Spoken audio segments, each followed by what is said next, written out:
ज्ञानेश्वर बाबांनी अशा प्रकारचं कुठल्याही ऐतिहासिक संदर्भ नसलेलं वक्तव्य ते करायला हवं का? आणि म्हणूनच मला मोदूजी राजे तुम्हाला विचारायचं आहे की अशा प्रकारच्या मांडणीमुळे, सातत्यानं चुकीच्या मांडणीमुळे त्याचा परिणाम काय होतो, समाजावर त्याचा परिणाम काय होतो? अशा प्रकारच्या मांडणीमुळे समाजावर फार विपरीत परिणाम होतो. कारण काय, छत्रपती शिवाजी महाराज देश धर्मासाठी जे कार्य केलं, आम्हाला रामदास स्वामीला आम्ही कमी लेखत नाहीये. त्यांनी आपलं कार्य त्यांनी केलं. रामदास स्वामींनी भरपूर मोठं कार्य केलंय, ते आमच्यासाठी श्रद्धेय आदरणीय आहे. पण हा जो विषय आहे हा कुठं ऐतिहासिक हा संदर्भ नाही. आणि त्यामुळे हे असे विधान करणं, एक तर इतिहासाला कुठेतरी बगल देणं चालू आहे. नवीन पिढी यापासून काय शिकेल, नवीन पिढीला आम्ही काय शिकवू, हेच कळायला मार्ग नाही आहे. कारण की कुठे राजकीय नेते जेव्हा आले तेव्हा छत्रपती शिवाजी महाराज बद्दल बळगळतात. आता तर आम्ही आता बागेश्वर धामचे आणि बरेचसे असे आता शिवाजी महाराजवर काही ना काही वक्तव्य करतात. मी म्हणतो यांना महाराष्ट्राची माहिती काय, छत्रपती शिवाजी महाराजची माहिती काय, यांना किती आहे? हे उत्तर इकडून आले उत्तर भारतीय, आणि इथे हे जे आमच्या महाराष्ट्राच्या दैवत, पूर्ण भारताचं दैवत, ह्यावर हे वाक्य व्याख्यान करतात, ह्याबद्दल बोलतात. संदर्भ काहीच नव्हता. हा विषय काढायची आवश्यकताच नव्हती. 3 दिवस नागपूरला कार्यक्रम सुरू आहे म्हणून या आजपासून ते 3 दिवसा कार्यक्रमाचे ते यजमान होते. ते इथं आले म्हणून त्यांना त्या ठिकाणी बोलवलं. सर्वात पहिले वक्तव्य त्यांनी केलं. त्यानंतर बरेच साधू संत उठले. त्या साधू संतांनी बी या वक्तव्याचा विरोध नाही केला.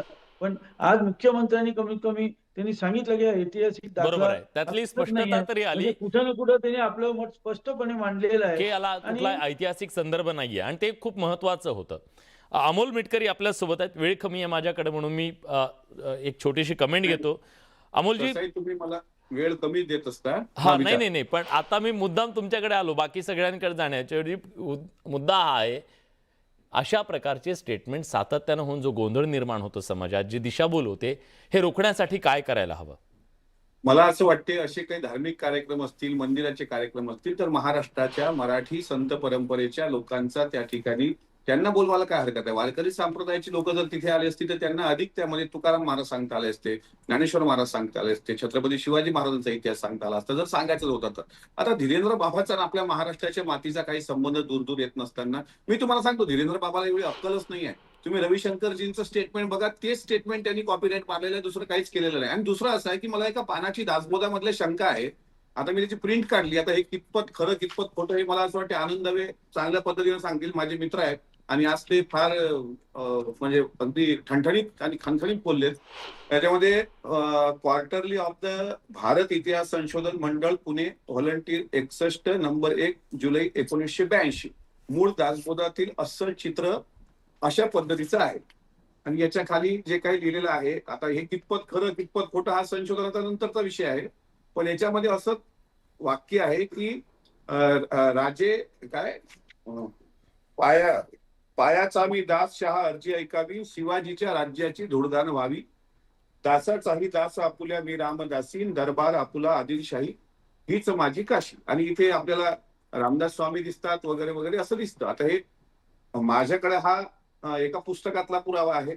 आता नक्कीच मी पण तपासेल हा किती आणि किती खोटा किती खरा. आणि याच्यावर मला एकच सांगायचं आहे की अशा प्रकारे धीरेंद्र शास्त्री सारखे महाराज लोक येऊन महाराष्ट्रामध्ये जर विष पेरत असतील तर काल बरळलेले संजय गायकवाड असू दे किंवा आज बरळलेला धीरेंद्र बाबा असू दे, तो बालबुद्धीचा आहे, तो नशेडी आहे, तो व्यसनासक्त आहे.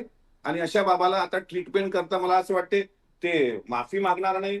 भाकळ कथा पेरण्याचा त्यांनी प्रयत्न केला, इतिहासाची मोडतोड केली आणि शिवाजी महाराजांच्या पराक्रमाला कमी लेखण्याचा पाप हे धीरेंद्र शास्त्रीकडून झालेलं आहे. त्यामुळे सुमोटो अंतर्गत त्याच्यावर कारवाई झाली पाहिजे. परत महाराष्ट्रात आल्यानंतर तोंड उघडण्यापूर्वी 100दा अशा माणसांनी विचार केला पाहिजे. आणि म्हणून त्यांनी नंतर पण सांगितलं काय, ते प्रपंचाबद्दल बोलला. अहो, दासबोधामध्ये आधी प्रपंच करावा नेटका, स्वतःचा प्रपंच नेटका करायचा, मग लोकांना शहाणपणा सांगायचा, असं दासबोधात स्वतः रामदास स्वामींनी म्हटलेलं आहे. तर धीरेंद्र बाबाचा आता कितपत संसार आहे, कितपत त्यांनी यशस्वी नाही, तुम्ही म्हणताय ती अगदी एक गोष्ट खूप महत्वाची आहे की आजच्या या सोशल मीडियामध्ये व्हायरल होण्यासाठी तुम्ही अशा प्रकारचे कुठले तरी स्टेटमेंट करून, जेव्हा कदाचित त्याच्यातून तुम्हाला क्लिकबेट मिळत असेल, कदाचित त्याच्यातून व्ह्यूज मिळत असतील, तुम्ही व्हायरल होत असेल, पण यातून समाज मनावरती ओरखडे उमटत असतात. आणि आता अशा प्रकारचे ओरखडे उमटवणं हे योग्य नाही आहे, हे निश्चितपणे सांगणं गरजेचं आहे. इथल्या समाज मनात जे दुखवलेलं आहे त्या सगळ्याची माफी मागणं गरजेचं आहे, अशी सार्वत्रिक भावना सगळ्या मान्यवर पाहुण्यांनी व्यक्त केली. अशा